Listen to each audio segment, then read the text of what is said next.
In 1948, 76 beavers were dropped out of planes to be relocated. Yeah. So basically, how high were these planes flying? I don't- and why pretty do they high. think they were going to survive? they Hold did on, survive. They were so They did stressed survive. in the cars that they would leave. And they thought, I know, we'll drop them out of a plane instead. That'll chill them out. Yeah. This week on The Climate Question, we're answering your questions about beavers. Can these fairy engineers help us protect the planet? And are electricity grids the key to winning on climate change? From the BBC World Service, I'm Greer Jackson.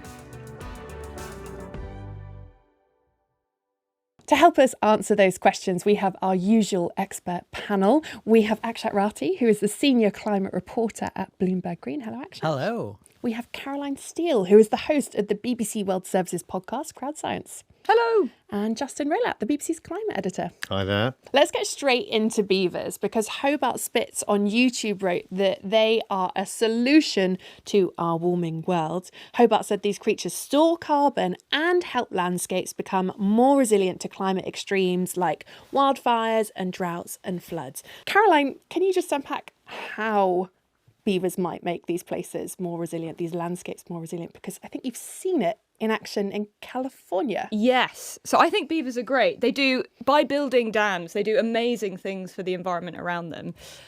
Particularly for wildfires. So I went and stayed with the Klamath tribe in Northern California, and they have serious issues with wildfires. But the great thing about beavers is they build dams, and then you get these deep ponds behind the dams, and they also build a kind of network of canals into the surrounding land. And this acts as a sort of wildfire break. So if a fire is coming at this bit of water, it can't really pass over. It often doesn't pass over. And it also offers sort of shelter for animals that are running away from the wildfire as well. Right. And what about droughts and floods? How do they help there? Well, if you've got a dam, it blocks water. So when you've got, an influx of water, it's able to sort of help stop the flood from continuing. And this is something that the Klamath tribe are particularly worried about. Also wildfires. So they've been changing the landscape to try and basically encourage beavers to make a home nearby. So they were doing things when I visited, like planting trees, protecting nearby woodland, because basically beavers need a lot of wood to build their dams. They also need shelter from the sun. And they'd also started building dams themselves, basically ready for the beavers. To move in. Yeah, basically Cute. being like, come here, look, home's already set up. With the hope that beavers will come and improve their dams and settle down. And that has worked elsewhere in California. So yeah, fingers crossed they get more beavers. There's a lot of beaver introduction in the UK as well. Yeah. Both legal and illegal. And I've seen that happening. I mean, if you want to go and see a beaver, you can go to Asda. Asda? The supermarket in Frome, and the back of the car park, there's a little stream, River Valley, and there's now 2 beaver lodges in there, and they've made a huge wetland, because obviously when they build those dams, the water floods the soil and creates a wetland. But the figures, Caroline, aren't clear, are they, on whether it's a net source of additional carbon or whether, it's a carbon sink. And there is some evidence that it stores carbon, but also quite a lot of evidence that it creates additional decomposition of plant matter and releasing emissions in the form of methane, which then breaks down into carbon dioxide. So it's a very balanced, very complex picture, isn't it? But they're good for wildfires, floods. They're also good for biodiversity. And these deep ponds are a great home for baby fish, basically. Yeah, and you see that in Devon. So I've been to a place called Holneycutt, which is a National Trust estate, where they've both re-wheeled a river and they've got beavers. And they say that the water flow, there's much less flooding in downstream of these works that they've done on it, showing that these wetland, this was an area that used to have wetlands, reintroducing the wetlands using beavers as one of the tools really can both store water in the summer, so you've got much better water kind of supply into the land in the summer, but also kind of reduce flooding when you get excess rainfall. Akshat, do you want to weigh in here? Pro-beavers, anti-beavers? I was looking at a study in 2024, and I would sum it up as the researcher did. It's complicated because with climate change, your frozen areas are going northwards. And so beavers, actually, where they are in healthy populations, are going northward too. And so this study looked at 850 beaver ponds that were created in Canada and tried to analyze whether they are, accelerating permafrost melt or not? And the answer is they are. Why is permafrost important in the So context of climate? permafrost is essentially permanent frost and stuff that is organic mostly, that has been frozen over for thousands of years. And we know climate change is starting to melt permafrost just because of the heating, but it can also be accelerated by processes like beaver ponds, which have slightly warmer water. When they melt, what is released? So Why you is it get problematic as well? greenhouse gases, carbon dioxide, and methane. Methane is the biggest problem from permafrost because that's 28 to 80 times as warming as carbon dioxide. They don't stick around. So they build dams and create these ponds, and then they move on, and often the dams then break, releasing all that organic material to break down in one way or another in the system. So, it's not like a permanent store. And I must say, this whole thing about carbon storage in wetlands, I'm slightly skeptical of, because it's, yes, it stores it for millennia, but, in the kind of climate world, millennia isn't actually that long. So having it for 10, 20,000 years is not permanent storage. And, as Akshat says, what we thought the permafrost where, historically it looked like, that was a permanent storage of carbon, is very much not a permanent storage of carbon anymore. Well, I have a beaver releasing story I really want to share. So in the 40s in Idaho in the US, they had basically recognized how important beavers can be, but they were causing huge problems. They were flooding homes and farmland and that kind of thing. So they started relocating them across the state, initially in trucks and cars, but basically loads of the beavers were dying because they were overheating or they were getting so stressed that they stopped eating. So they came up with an alternative plan. And in 1948, 76 beavers were dropped out of planes to be relocated. Yep. So How basically, high were these planes flying? I don't- and why pretty do they high. think they were going to survive? they Hold did on, survive. They were so They did stressed survive. in the cars that they would leave. And they thought, I know, we'll drop them out of a plane instead. That'll chill them out. Yeah. So they used old World War II parachutes. So they captured the beavers from basically places where they were being a problem, put them in boxes in planes, attached parachutes, dropped them where they wanted. And according to a study published in 1950, 75 out of 76 of the beavers survived. Yeah. So one poor beaver, basically, as it was falling, managed to climb out of its box, and it stayed sat on its box for a bit, and then it jumped off and died, which is very sad. But 75 of them survived. And according to this paper, which, is very old, they went on to build dams and settle. I've got a great image of like a beaver wearing like goggles and White skydiving. scarf. I mean, it's not miles off. Silk scarf. Yeah. On the beaver story, there is something we should say, which is obviously if you're a farmer and suddenly beavers move into your land, you might find considerable parts of your land, the structure of the soil changing in really dramatic ways. Farmers do not like beavers.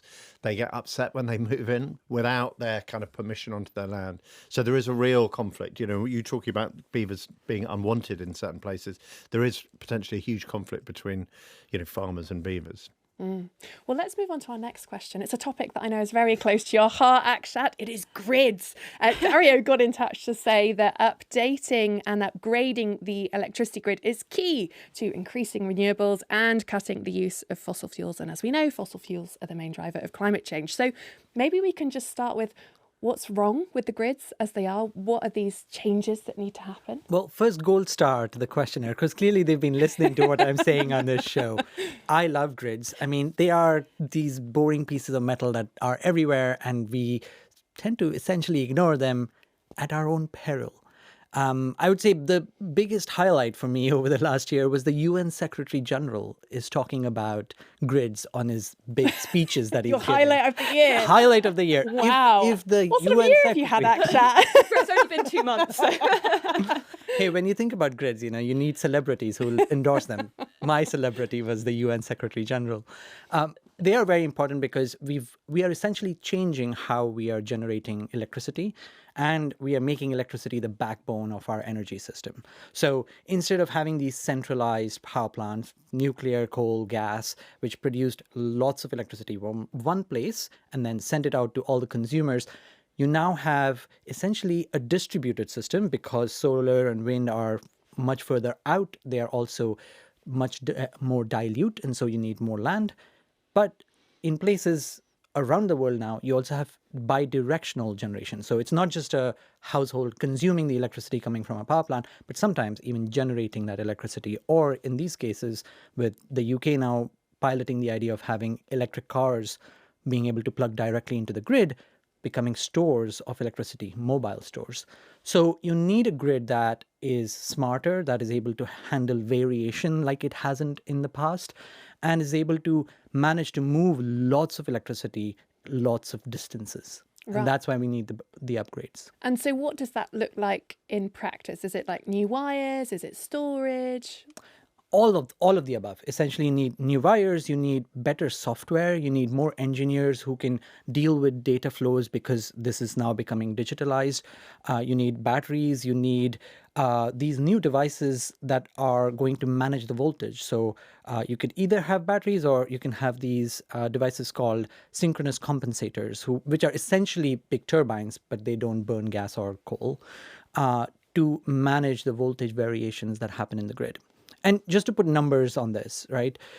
Spain, for the period between 2020 and 2024, spent about 30 cents for every dollar on the grids versus on generating assets, so building out solar fields and wind turbines.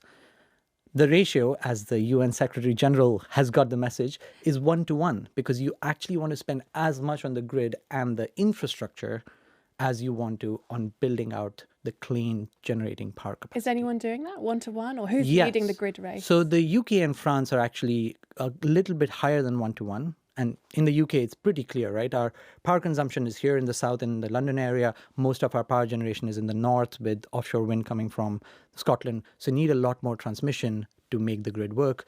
But it's starting to happen in some places. But clearly, the global average is below 1-to-1, and that's a problem. Mm-hmm. Justin, what does this all mean for people's bills? Because we hear repeatedly that renewables, are much, much cheaper than these older legacy fossil fuels, wind and solar.